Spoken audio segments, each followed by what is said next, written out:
Ella apretaba mis cuentas hasta que sus dedos sangraban cada noche durante 43 años, arrodillada junto a su cama, con las cortinas cerradas para que nadie la viera, porque la familia decía que estaba loca, que era cruel, que estaba viviendo en negación. Tu nieto murió en la guerra, mamá. Tienes que aceptarlo. Pero ella seguía rezando. Siguió rezando cuando llegó el telegrama oficial. Siguió rezando cuando hicieron el funeral con ataúd vacío. Siguió rezando cuando toda la familia lo olvidó y siguió con sus vidas. Y yo absorbí cada lágrima que cayó sobre mis cuentas de madera. Cada súplica desesperada, cada promesa a Dios de que si le devolvía a su nieto, ella entregaría todo lo que tenía. Su nombre era Carmela, 87 años cuando finalmente recibió la llamada que cambiaría todo, la llamada de la Cruz Roja Internacional, diciendo que habían encontrado a su nieto en vivo en un campo de veteranos olvidados en Rusia. 50 años después de que supuestamente había muerto, y cuando colgó el teléfono, cuando sus manos dejaron de temblar lo suficiente para poder moverse, lo primero que hizo fue tomarme. Me apretó contra su pecho y lloró, como nunca la había visto llorar, no de tristeza, de vindicación, de alivio, de un dolor tan profundo, finalmente siendo sanado que su cuerpo entero colapsó bajo el peso de la gratitud. Pero nadie le creyó al principio. Su hija pensó que era demencia senil. Mamá, no te dejes engañar por estafadores. Papá murió hace 20 años. No estás pensando con claridad. Su otro hijo, fue más cruel. ¿Cuánto te pidieron? ¿Cuánto dinero quieren para devolverte a tu nieto muerto? Por Dios, mamá, basta ya. Pero Carmela sabía la verdad. Lo había sabido siempre, porque una abuela sabe cuando su sangre sigue respirando en algún lugar del mundo. Y durante 43 años, cada vez que rezaba conmigo, sentía la confirmación en su corazón. Él estaba vivo, perdido, olvidado, pero vivo. El nombre del nieto era Javier, 24 años cuando fue a la guerra en 1975, reclutado para conflicto internacional, enviado como parte de Accessoris Militaris a un país cuyo nombre la mayoría de su familia no podía pronunciar, y después de 8 meses llegó el telegrama. Lamentamos informar que Javier Ramírez ha sido declarado muerto en combate. No se recuperó el cuerpo. Se presume destruido por explosión en la familia y soluto. Carmela Noan, ella comenzó a rezar, y ahora, 43 años después, el teléfono sonó, y del otro lado de la línea había un hombre de 67 años que hablaba español con acento extraño. Un hombre que recordaba vagamente a una abuela llamada Carmela, que recordaba un rosario de madera que ella siempre cargaba, y que después de décadas como prisionero de guerra no reconocido, finalmente había sido identificado por una organización humanitaria. Y estaba pidiendo permiso para volver a casa, a una casa que ya no recordaba completamente, a una familia que lo había enterrado hace décadas, a una abuela que nunca dejó de creer que este día llegaría. Y cuando Carmela escuchó su voz, cuando él dijo las palabras que solo su nieto podría saber, ella supo que cada noche de rezos no había sido en vano. Yo soy un objeto perdido, Ani, esta es mi alma. Soy madera de olivo, traída de Tierra Santa en 59 cuentas, unidas por hilo de algodón que ha sido reemplazado 7 veces en 80 años. Fui bendecido por un sacerdote en 1943, y he pasado por 3 generaciones de mujeres que me han usado para rezar por cosas que parecían imposibles, pero ninguna me usó con la intensidad de Carmela, ninguna me desgastó tanto. Ninguna creyó tan ferozmente que sus oraciones serían respondidas, incluso cuando todo el mundo le decía que estaba perdiendo el tiempo. Los rosarios somos objetos de fe. Nos usan para contar oraciones, para mantener la mente enfocada mientras hablan con Dios. Somos herramientas. Nada más. Pero con el tiempo, nos convertimos en algo más grande. Nos convertimos en testigos, en compañeros de las conversaciones más privadas que los humanos tienen. Las conversaciones que tienen con lo divino cuando nadie más está escuchando. Y esas conversaciones nos transforman, nos llenan de las esperanzas, los miedos, las súplicas desesperadas de quienes nos sostienen. Carmela me heredó de su madre, en 1958. Para entonces, yo ya tenía 15 años de uso. Ya estaba suave, ampulido, en las cuentas habían perdido sus bordes ásperos, pero Carmela me usó más que su madre. Me cargaba en el bolsillo de su delantal. Me sacaba durante el día para rezar avemarias rápidas, mientras cocinaba, mientras limpiaba mientras esperaba el autobús, y por las noches me sacaba para las oraciones largas, las oraciones que duraban horas, las oraciones donde no solo recitaba palabras memorizadas, sino que hablaba con Dios como si estuviera sentado frente a ella en la habitación. Pero antes de contarte cómo Javier sobrevivió 43 años en campos de prisioneros y hospitales psiquiátricos rusos, antes de revelarte por qué nadie lo buscó y por qué su familia lo enterró sin cuerpo, necesito pedirte algo. Si crees que la fe puede mover montañas, si entiendes que hay fuerzas en este mundo que van más allá de lo que podemos ver o probar, suscríbete a este canal. Déjame un like, para que más personas escuchen las historias de objetos que testimoniamos milagros. Y por favor, escribe en los comentarios desde qué país y ciudad me estás escuchando. Quiero saber dónde están las personas que todavía creen en el poder de la oración, en la persistencia de la esperanza, en la posibilidad de que los muertos regresen. Porque lo que voy a contarte no es solo una historia de fe, es una historia de cómo una abuela se negó a aceptar lo que todos los demás dieron por hecho. De cómo sus oraciones constantes, aunque parecían locura, mantuvieron viva una conexión que nadie más podía ver. Y de cómo yo, un simple rosario de madera, me convertí en la única evidencia física de que ella tuvo razón todo el tiempo. Javier fue a la guerra joven y lleno de honor. Era 1975. Él tenía 24 años. Acababa de terminar sus estudios de ingeniería. Tenía novia, planes de casarse, planes de construir una vida, pero el gobierno necesitaba soldados. Necesitaba hombres jóvenes entrenados para ir a conflictos internacionales, como asesores técnicos, así lo llamaban. No guerra, asesorían como si los balazos fueran solo consejos militares. Carmela no quería que fuera, le rogó que huyera, que se escondiera, aunque fingiera enfermedad. Tengo mal presentimiento, le dijo la noche antes de que partiera. Algo me dice que si vas, no volverás pero Javier era joven, era valiente, era ingenuo. ¿Vuelvo en un año? Abuela, te lo prometo. Y Carmela le dio algo antes de que subiera al autobús militar. Me sacó de su bolsillo. Llévate esto. Reza cuando tengas miedo, y yo rezaré por ti aquí cada noche, hasta que regreses. Pero Javier no me llevó, me devolvió sonriendo. Tú lo necesitas más que yo, abuela. Tengo mi propia fe, Y ese fue su error, porque 8 meses después, su unidad fue emboscada. 3 muertos confirmados, 5 desaparecidos. Javier estaba entre los desaparecidos. Su cuerpo nunca fue encontrado, y después de 3 meses de búsquedas infructuosas, el gobierno envió el telegrama muerto en combate, cuerpo no recuperado. A la familia de Javier hizo funeral, ataúd vacío, bandera doblada, entregada a su madre, discursos sobre honor y sacrificio.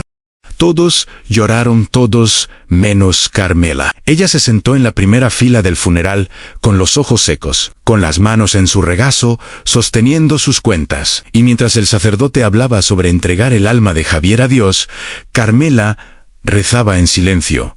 Pero no rezaba por su alma, rezaba por su rescate, porque ella sabía algo que nadie más sabía. Podía sentirlo. Javier no estaba muerto. Su hija la confrontó después del funeral. Mamá, tienes que aceptar esto. Javier se fue. Ya no está. Pero Carmela negó con la cabeza. Está vivo, lo sé. Una abuela sabe estas cosas. Su hija se frustró.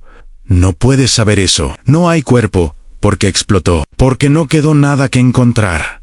Tienes que hacer el duelo. Tienes que dejarlo ir, pero Carmela no lo dejó ir.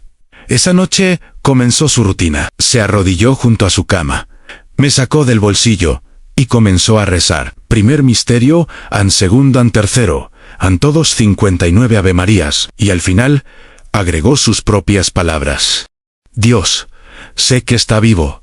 No sé dónde, no sé cómo, pero lo siento. Tráelo de vuelta, por favor. Haré lo que sea, daré lo que sea. Solo tráemelo de vuelta. Hizo esto cada noche, durante los siguientes 43 años, sin fallar, sin saltarse ni una sola noche. Incluso cuando estuvo hospitalizada con neumonía, incluso cuando su esposo murió y ella estaba sumida en su propio duelo. Incluso cuando sus hijos le rogaban que parara. Estás torturándote, mamá, déjalo descansar. Pero ella no podía, porque sabía la verdad que nadie más podía ver. Y mientras ella rezaba, mientras mis cuentas pasaban por sus dedos noche tras noche, algo estaba sucediendo a miles de kilómetros de distancia. Algo que nadie en su familia sabía, algo que tardaría 4 décadas en ser descubierto. Javier estaba vivo, atrapado en olvidado, pero vivo. Y las oraciones de su abuela estaban atravesando océanos y fronteras y llegan hasta donde él estaba, manteniéndolo con vida cuando todo lo demás le decía que se rindiera. Lo que realmente le pasó a Javier esa noche en 1975 era algo que su familia no descubriría hasta 4 décadas después. Su unidad fue emboscada en una zona montañosa. 3 de sus compañeros murieron instantáneamente. Los otros 5, incluyendo Javier, fueron capturados, pero no por las fuerzas contra las que supuestamente estaban peleando. Fueron capturados por un tercer grupo, a mercenarios traficantes, gente sin bandera ni lealtad. Los mantuvieron en un sótano durante 3 semanas. Los interrogaron, los torturaron buscando información que soldados de bajo rango no tenían. Y cuando se dieron cuenta de que no eran valiosos como rehenes ni como fuentes de inteligencia, los vendieron. Los vendieron como mano de obra a campos de trabajo en regiones remotas de Rusia, lugares donde las leyes internacionales no llegaban, donde las inspecciones humanitarias no existían. Javier pasó los siguientes 12 años en uno de esos campos, trabajando en minas, en construcción, en lo que fuera que necesitaran.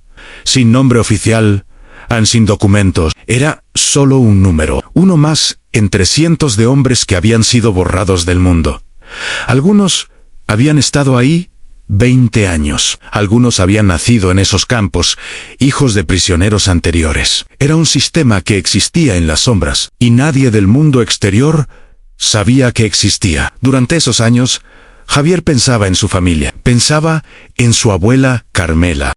Se preguntaba si lo recordaban, si habían hecho funeral por él ansí. Su madre todavía lloraba, pero con el tiempo, esos pensamientos se volvieron dolorosos. Así que trató de no pensar, trató de solo existir, de sobrevivir un día más, y luego otro, y otro, sin esperanza real de que algo cambiara. Pero algo lo mantenía con vida. No podía explicarlo. Había momentos, especialmente por las noches, donde sentía algo, una presencia, una calidez, como si alguien estuviera pensando en él. Como si alguien en algún lugar lo estuviera sosteniendo, con su mente, con su corazón. Él no era religioso, nunca había sido muy creyente, pero en esos momentos rezaba. No sabía a quién exactamente, pero rezaba y se sentía menos solo. Lo que Javier no sabía era que en esos momentos exactos, Carmela estaba arrodillada junto a su cama, con mis cuentas pasando por sus dedos, rezando por él, rogando por su regreso. Y de alguna forma inexplicable, a través de miles de kilómetros, esas oraciones lo alcanzaban. No como milagro visible, no como intervención divina obvia, sino como esa sensación sutil de que no estaba completamente olvidado, que alguien todavía lo amaban, todavía lo esperaba. Y eso era suficiente para seguir respirando otro día más. En 1987, 12 años después de su captura, hubo cambios políticos. El campo donde estaba Javier fue cerrado. Pero no liberaron a los prisioneros. Los transfirieron a hospitales psiquiátricos, porque después de tantos años de trauma, muchos de los hombres ya no estaban cuerdos, ya no podían funcionar en sociedad. Así que los declararon mentalmente enfermos, los encerraron en instituciones, y ahí permanecieron, olvidados nuevamente. Javier pasó los siguientes 31 años en esas instituciones enmedicado, sedado, con la mente nublada por drogas que lo mantenían dócil. Los registros decían que era un paciente local sin familia, un indigente que había perdido la razón. Nadie cuestionaba, nadie investigaba. Era solo otro hombre roto en un sistema lleno de hombres rotos. Pero durante todos esos años, incluso con la mente nublada, Javier tenía momentos de claridad, momentos donde recordaba su nombre real, su familia, su abuela, y en esos momentos trataba de decírselo a alguien. A enfermeras, a doctores: tengo familia en México. Mi nombre es Javier Ramírez. Por favor, ayúdenme a contactarlos. Pero nadie le creía. Era solo un loco más diciendo cosas sin sentido. Y mientras él rogaba ser escuchado, Carmela seguía rezando. Seguía creyendo. Su familia ya no hablaba de Javier. Ya había pasado una década, 2 a 3 para ellos. Javier era solo una foto en la pared, un recuerdo triste, una historia de guerra que se contaba ocasionalmente. Pero para Carmela, seguía siendo su nieto vivo, y ella seguía rogando cada noche por su regreso.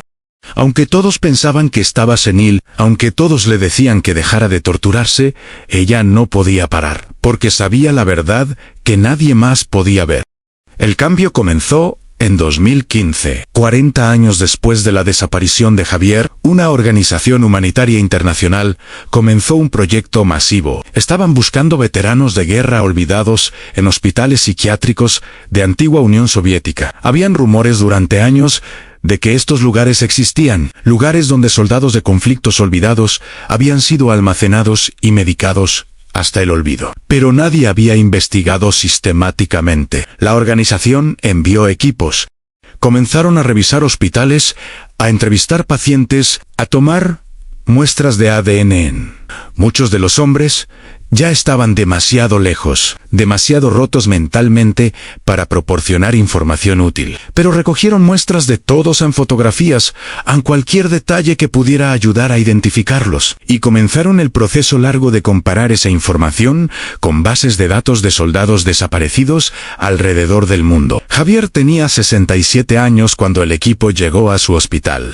Hacía años que no hablaba. Las drogas y el tiempo habían erosionado su capacidad de comunicarse, pero cuando le tomaron la fotografía, cuando le hicieron las preguntas básicas, hubo un momento, un destello en donde algo en su cerebro se encendió, y susurró un nombre en Carmela. La trabajadora humanitaria lo anotó. No sabía si era significativo. Podría ser cualquier cosa, un nombre de su pasado, una alucinación, pero lo anotó. Pasaron 3 años procesando la información. Miles de casos. Miles de hombres perdidos. Pero en 2018 hubo coincidencia. El ADN de Javier coincidía con muestras familiares en una base de datos mexicana. Muestras que habían sido tomadas años atrás, cuando su madre todavía estaba viva y había participado en un programa para familias de desaparecidos. La coincidencia era del 99.9%. Javier Ramírez, declarado muerto en 1975, estaba vivo. La organización contactó al gobierno mexicano. Verificaron registros, confirmaron identidad, y entonces comenzó el proceso de notificar a la familia. Pero la madre de Javier había muerto en 2005, su padre en 1992, la mayoría de sus hermanos también habían fallecido. Los únicos parientes vivos directos eran primos, y su abuela, Carmela, 92 años, viviendo en residencia asistida, con demencia leve, según los registros médicos, pero todavía lúcida. La mayo era parte del tiempo.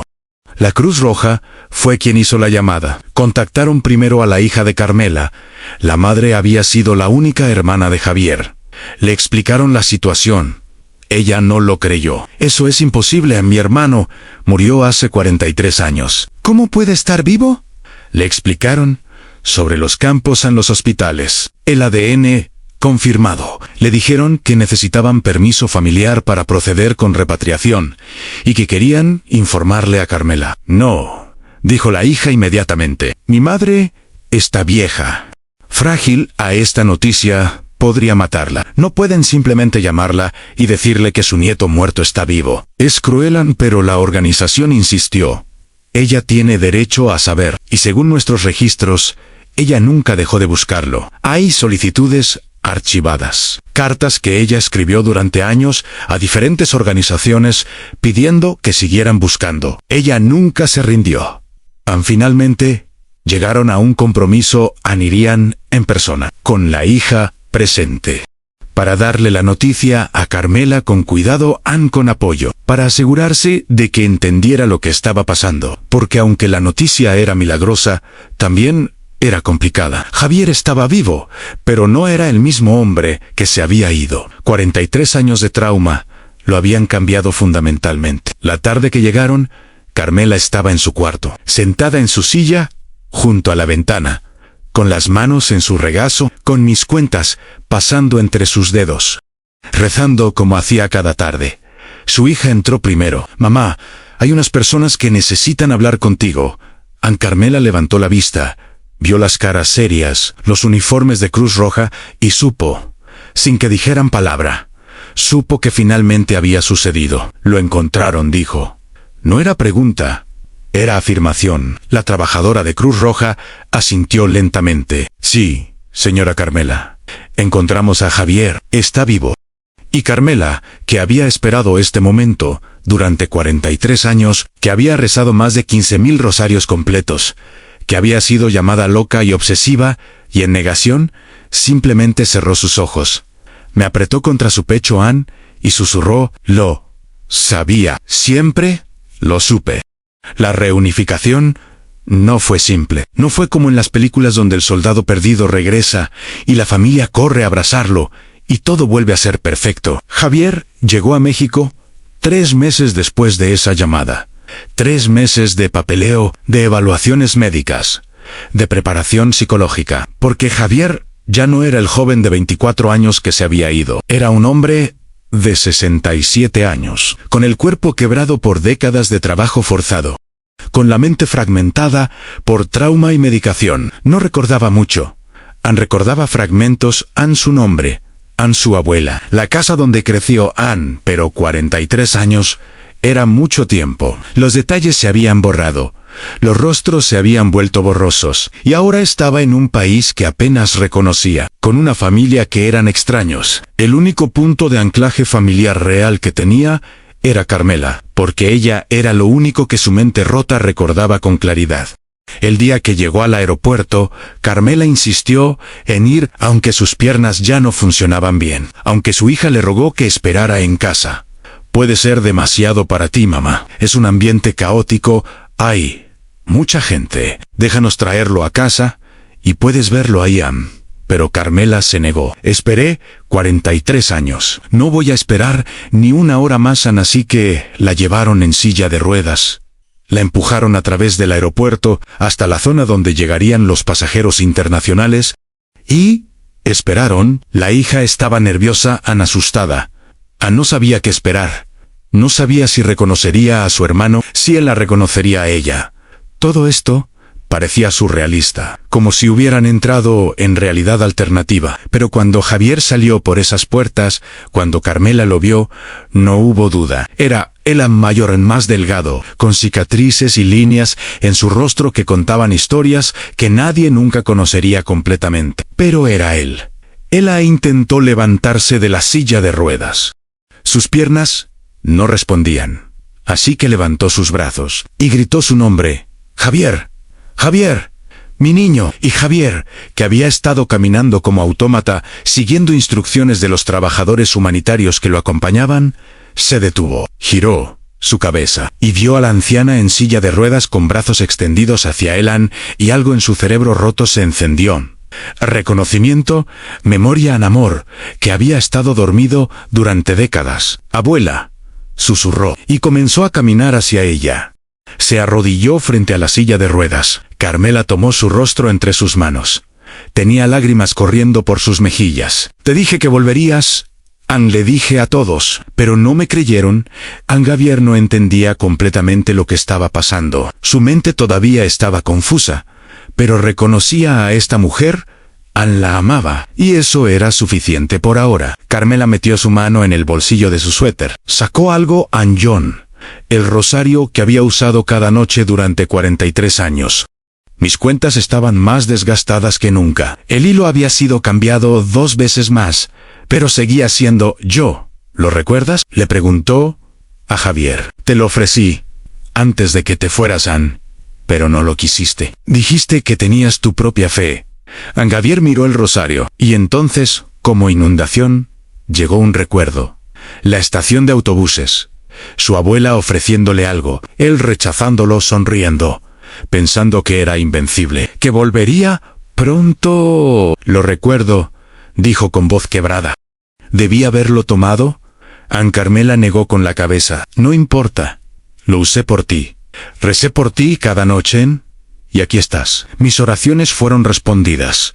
A los siguientes meses fueron difíciles.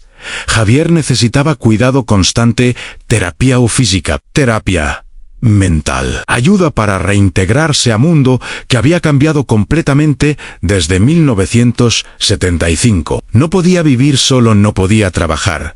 Era como un niño en cuerpo de anciano. La familia tuvo que decidir cómo cuidarlo. ¿Quién sería responsable? Ann, pero Carmela no dudó. Se queda conmigo en mi cuarto en la residencia. Pueden traer otra cama. Yo lo cuidaré. Ann, su hija, protestó. Mamá, tú apenas puedes cuidarte a ti misma. Tienes 92 años. ¿Cómo vas a cuidar a Javier? Pero Carmela fue firme. Recé 43 años por su regreso. No fue para que alguien más lo cuidara. Fue para que yo pudiera estar con él, Ann, aunque sea solo por poco tiempo. Más Ann, y así fue. Javier se mudó al cuarto de Carmela en la residencia. 2 camas, Ann, 2 ancianos. Uno que había rezado, otro que había sobrevivido. Reunidos finalmente después de más de 4 décadas. Y cada noche, antes de dormir, Carmela sacaba el rosario, y aunque ya no necesitaba rezar por su regreso, igual rezaba en agradecimiento por el milagro de tenerlo ahí en vivo, respirándola a su lado. Carmela vivió 2 años más después del regreso de Javier. 2 años preciosos. 2 años donde pudo cuidarlo, hablarle, contarle historias de la familia que él había perdido, de las personas que habían muerto esperándolo, de cómo ella nunca perdió la fe. Y lentamente, con el tiempo y el amor, Javier comenzó a sanar. No completamente.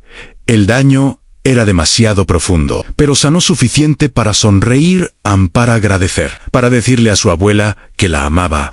Durante esos 2 años, la historia de Carmela y Javier se volvió noticia. Los medios la cubrieron. La abuela, que nunca dejó de creer en fe inquebrantable, recompensada después de 43 años, el milagro del rosario. En la gente de toda la región venía a conocerla, a preguntarle cómo mantuvo la esperanza, cómo supo que él estaba vivo. Y Carmela siempre daba la misma respuesta. Una abuela sabe. Cuando llevas a alguien en tu corazón tan fuerte, cuando rezas por ellos cada noche, creas conexión que no puede ser rota, ni por distancia, ni por tiempo, ni por muerte. Yo sentía a Javier, siempre lo sentí. Y por eso nunca dejé de rezar, y cuando decía esto, me sacaba del bolsillo, me mostraba. Este rosario es mi testigo. Absorbió cada lágrima, cada súplica, cada promesa. Y ahora es mi prueba, prueba de que los milagros existen, de que la fe funciona, de que nunca debemos rendirnos con las personas que amamos. Las iglesias locales querían quedarse conmigo, querían ponerme en altar especial, declararme reliquia, porque en sus ojos yo representaba intervención divina, prueba tangible de que las oraciones son escuchadas. Pero Carmela se negó. Este rosario es mío.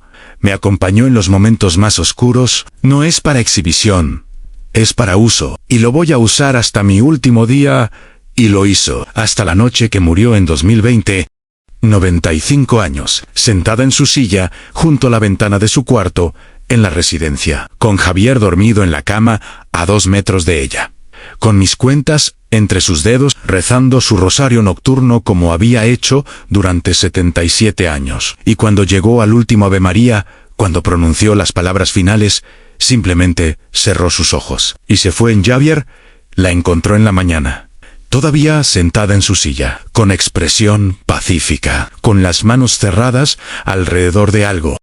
Él suavemente abrió sus dedos, Y ahí estaba yo, todavía caliente de haber estado apretado en su mano durante horas. Javier me sacó, me miró, y por primera vez, desde su regreso, lloró completamente.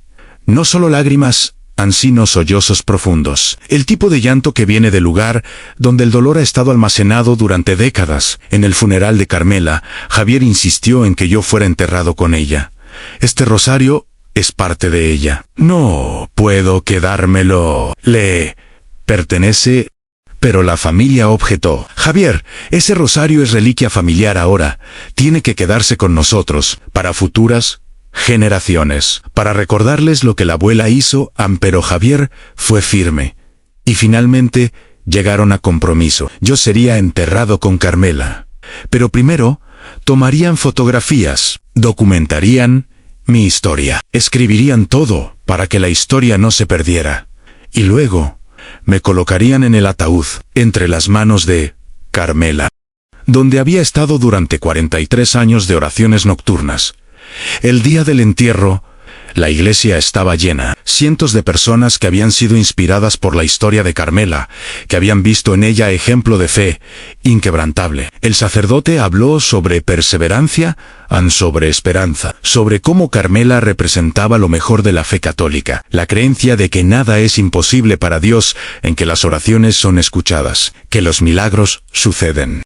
Y cuando bajaron el ataúd, cuando la tierra comenzó a caer sobre la caja que contenía el cuerpo de Carmela y a mí en sus manos, Javier se arrodilló, puso su mano sobre la tierra y susurró algo que solo yo, si hubiera podido escuchar desde dentro del ataúd, habría oído. Gracias, abuela Ann, por nunca rendirte, por creer cuando nadie más creía, por traerme de vuelta con tus oraciones. Ahora puedes descansar, tu trabajo está completo. Y en ese momento, aunque yo ya no podía ser usado, aunque estaba sellado en oscuridad junto al cuerpo de la mujer que me había desgastado con sus dedos durante décadas, sentí algo, un propósito cumplido. Porque yo no era solo objeto de oración, era testigo, era prueba, era el recordatorio físico de que la fe, aunque parezca locura para el mundo, tiene poder que va más allá de lo que podemos entender. Yo soy el rosario que probó que la abuela tenía razón. Soy madera de olivo y algodón desgastado. Soy 59 cuentas pulidas por miles de horas de oraciones. Y ahora descanso en oscuridad, en las manos de la mujer que me usó con más intensidad que cualquier otra persona en mis 80 años de existencia. Los rosarios somos herramientas simples, pero nos convertimos en algo más grande cuando somos usados con verdadera fe. Cuando somos el canal a través del cual las personas hablan con lo divino en sus momentos más desesperados, y yo fui ese canal durante 43 años de súplicas constantes, de ruegos que nunca cesaron, de esperanza que nunca se apagó. Yo soy solo un objeto. Pero también tengo alma, el alma de una abuela que se negó a aceptar la muerte de su nieto, que rezó cuando todos le dijeron que estaba loca, que mantuvo viva la conexión a través de miles de kilómetros y décadas de separación, y que finalmente, contra toda probabilidad, tuvo razón. Su nieto estaba vivo, y sus oraciones lo trajeron de vuelta, no de forma mágica instantánea, sino de forma lenta y constante, manteniéndolo con vida cuando todo le decía que se rindiera, hasta que finalmente pudo ser encontrado Ann, y regresar, y estar con ella en sus últimos años, porque yo soy el rosario que probó que los milagros existen, y que la fe, aunque parezca imposible, tiene poder para mover montañas.